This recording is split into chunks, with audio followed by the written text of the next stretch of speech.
علم بہت ہے، عمر کم، وہ سیکھ جس سے سب علم آ جائیں۔ اچھی بات چاہے کسی نے کہی ہو، وہ اچھی ہے، اسے غور سے سنو۔ ہم دولت سے نرم بستر حاصل کر سکتے ہیں، نیند نہیں۔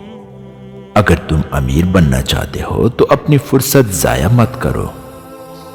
زندگی کا ایک مقصد بنا لیجئے، پھر اپنی ساری طاقت اس کے حصول پر لگا دیجئے، آپ یقیناً کامیاب ہوں گے۔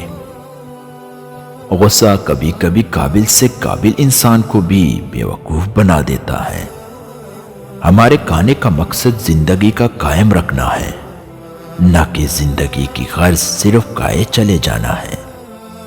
جس بیماری کا سبب معلوم ہو، اس کی شفا بھی موجود ہے۔ جس دروازے سے شک اندر آتا ہے، محبت اور اعتماد اس دروازے سے باہر نکل جاتے ہیں۔ سب سے زیادہ مفلس اور تہیہ دوست وہ ہے جس کے پاس اعمال صالحہ نہ ہو۔